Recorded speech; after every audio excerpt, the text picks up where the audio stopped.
Hi, I'm Sarah Bargigian and welcome to this leg stretchy yoga class. I'm going to guide you in leg stretches, front, sides, inner and back, standing up to begin with, and then we're going to come to seated poses, and then we're going to come to lying down, so that you go from more strength to less strength and then more stretch, having been prepared well with the juicier warming up standing poses beforehand. I just taught this class live to my patrons in a fuller, more extended, longer class. So if you do want to do more with me, get more support, become a patron and you can join my live classes where I can guide you, I can see you, I can interact with you so that you get a lot more support. Meanwhile, enjoy this class and please come up to standing. You're going to need a strap and a block. So pause, go and get them first. And come to standing with your feet together. Bring your hands to your hips. So we're going to start with stretching the legs standing and balancing. So keep your left leg straight and strong and bend your right leg. For a thigh stretch, reach around with your hand. Make sure the kneecap is pointing straight down. And when you're ready, see if you can maybe bring that knee back a little bit more to increase the intensity and the lengthening of the stretch that you're getting on your thigh, and perhaps a little bit here on the hip flexor muscles as well. Take your hand away, bring the foot down, and we'll go straight to the other side. Bend your left leg. And when you're doing this, make sure that the standing leg is strong and engaged. If you get a bit wobbly, that's okay. Maybe put your hand on a wall, but do squeeze the skin to the muscle and the muscle to the bone. Squeeze the kneecap and push this right foot down strongly. Take your hand away. Bring the foot down, feet again together, and bend both of your knees. Bring your hands to your hips. For a standing figure four, pick up the right leg, stretching more the back of the hip, the glutes. Digging in here a little bit, maybe bend the left knee a little bit more. Remember, this standing leg is strong. We're going for warmth and heat in the leg that's supporting so that you can hopefully stay and balance. Push your toes down. Come up. Go to the other side. Standing figure four on the left leg. So we're preparing here for the reclined pose called Virasana, where you can come in to the stretch more deeply without having to think about balance. But stick with this first. Squeeze the right hip in. Separate the left toes. And then come all the way up. And come into eagle pose. So again, balancing. This is the final set of poses where you're going to be standing on one leg. Bring your arms out to the side. Pick up your right leg, wrap it around the bent left leg. If you can get the hook of the foot around the calf, do that. If you can't, don't force it. Bring your right arm under. You can grab your shoulders or perhaps bring your palms together. And don't do this with your hands. It makes it too easy. Do this so that you're given a little bit more of a challenge. Bring your wrists in front of your face, lift your elbows, squeeze your legs. Open your wings, uncross. Let's do the other side. Bend both of your knees again. Pick up the left leg, push the right leg down. Again, the standing leg is strong and solid. Bring the left arm under. And again, you can cross the shoulders. Oh, I'm on a carpet on a carpet. Very unsteady. For those of you, if you've got thick mats, you might be feeling this as well. It's quite difficult to hold in a spongy place underfoot. Widen your arms, undo your eagle, and then come to sit. So bring your arms ahead, bend your knees, bring your hands to the floor, bring your knees down, and come into Badakanasana. So similar to tree pose, this one. So bring your hands behind you. Press your legs together. Not that we did tree pose, but you're going to hold this for a while. Squeeze your bottom, lift your heart, and push your hands back a little bit more to maybe roll a little bit more forward onto your two sitting bones, towards the front of your two sitting bones, rather than leaning back. And this will help to stretch the inner thighs even more. I always need to push my right knee down a little bit more firmly because this hip is a little tighter. Be aware of that in you. You might have one hip that's a little more shrink wrapped than the other that needs a little bit more attention. Okay, Badakanasana is done. Bring your knees together. Bring your hands back a bit more and your feet to the floor. Now pick your bottom up for a seated figure 4 and then slowly bring your bottom back down. Make sure you can't see your left foot. So it's not over here, it's behind your thigh. And as we did before, lift your chest and push your hands back to maybe bring your chest a little closer to that right shin. But proceed with care. Don't force anything here. And separate these toes so that this muscle engages. Okay, let's do the other side. Pick your bottom up. Seated figure 4, side 2. Bring your bottom down again. Make sure you can't see the right foot. It's behind the thigh. Separate your left toes. And make sure you haven't brought the foot down too far. I noticed that in a class that I taught a couple of days ago, live in-person class. So you want to have this shin parallel to the floor, more or less. Okay, coming out of this, pick your bottom up, bring your foot down and bring your bottom down. Now, we're going to do half Virasana. Carefully, straighten your left leg, bring your left hand down and lean to your left. Then, pick up your right leg and point the toes, bring your leg behind you and bring your leg down. Now, if you find that you're leaning over a lot here and it's pretty hard for the knee, for the ankle, for the hip, whatever it might be, stay like this. But if you can, come up a little bit more vertically and sit a little bit more heavily, a bit more weight into this right sitting bone. And make sure that the toes are pointing straight back.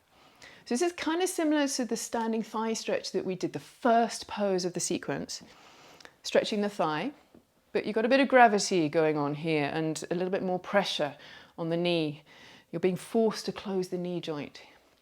We want to try and push this down. You could even get your hand and press down a little bit here.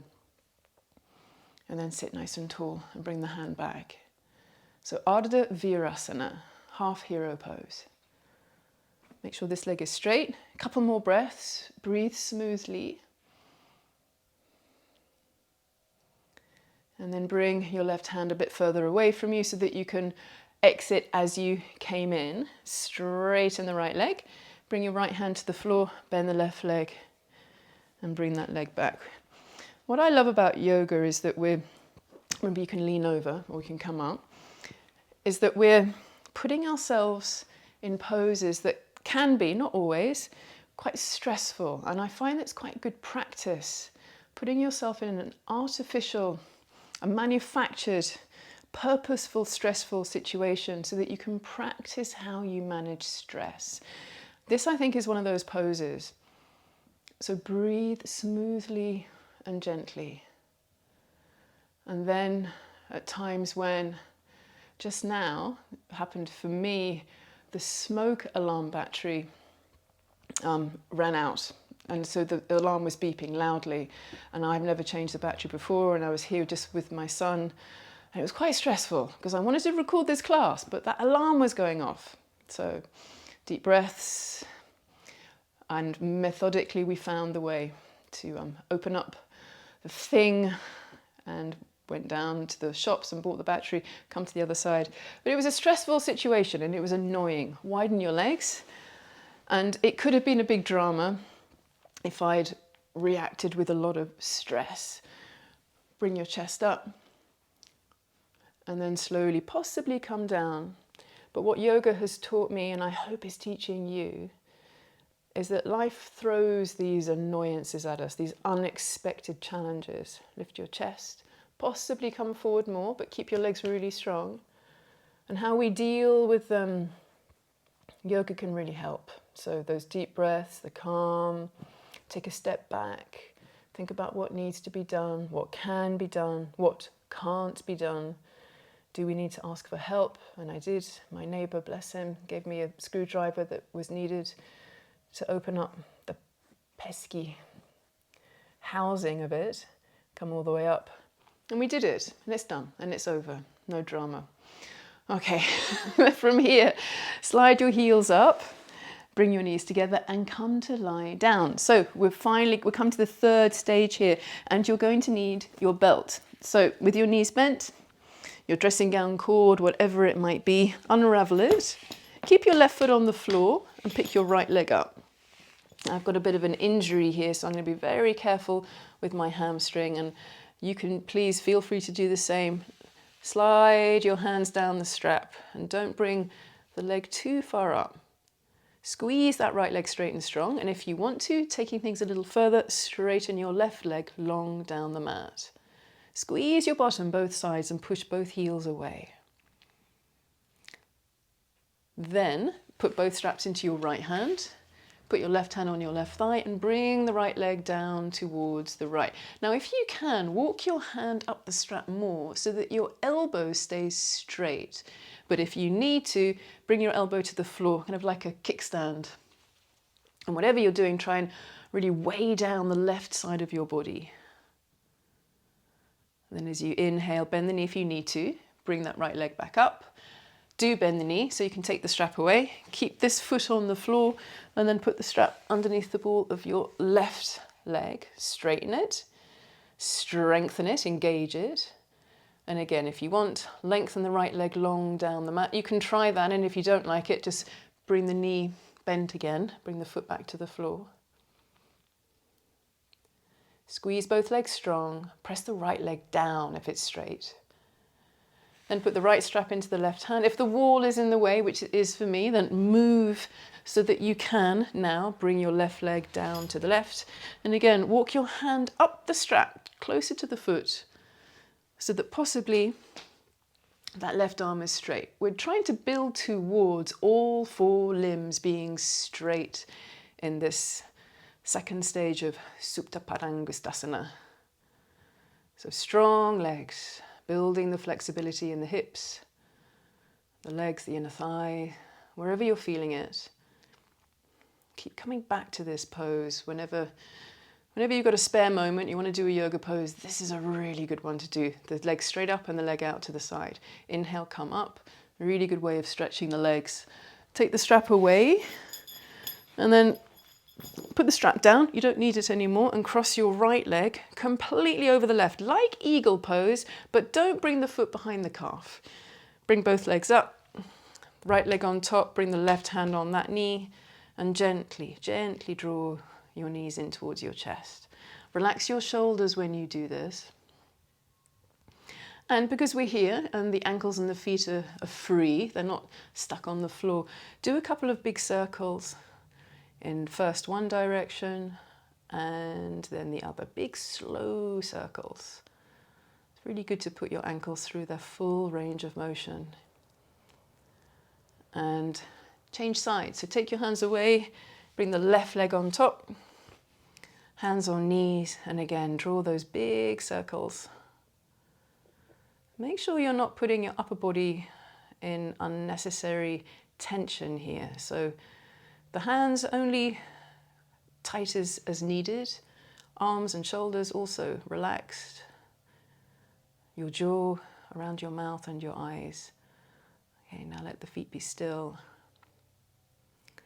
Then release your hands, undo the cross, and bring the soles of your feet together so that you're coming now into Supta Badakanasana. So we did this pose seated, sitting up, a minute ago, and now we're doing it lying down. So you have a different relationship to gravity here for your legs. Now we haven't done a lot with the arms so far, so reach your hands behind you with your thumbnails on the floor. Press the thumbnails down with some strength, about 30–40% of your strength, and then let your shoulders and your upper back relax as much as you can. Slightly tuck your chin down so the back of your neck stays long. And let your legs be pretty relaxed here, and slightly press your feet together, but let gravity do the work of bringing your knees towards the floor and lengthening your adductor muscles, your inner thigh muscles. Try and straighten your elbows.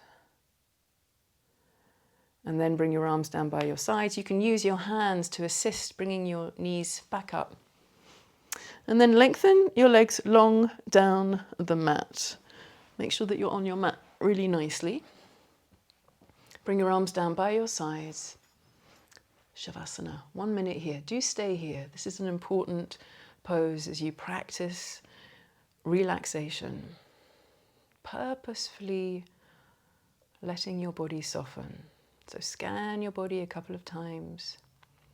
Look where you might be gripping and holding any tension. And exhale it away. So each exhalation, visualize that you're literally pushing the tension out through your nostrils.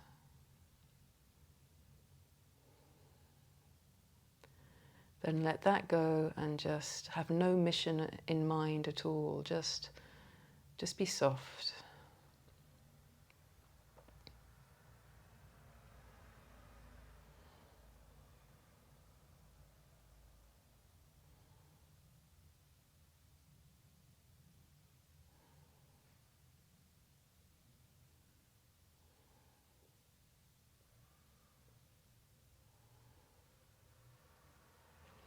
Now bend your knees, bring the soles of your feet to the floor, one leg at a time. Roll to your right side and stay lying down on your side. Rest your head. Then push down with one hand and then the other. Bring yourself up to sit tall. Close your eyes. Bring your hands into your heart. Lower your chin so that it makes contact with your fingertips. Then release your hands and bring your palms down to your legs. Lift your chin, open your eyes. Namaste. Thank you for joining me. Please do give the thumbs up to this video and do leave me a comment. I'd love to know how things went and let me know if you have any questions. And more importantly, do consider becoming a patron. I really do appreciate support from my existing patrons. We message each other sometimes and I give more support. And I just love that you're giving me some energy back to keep these classes going.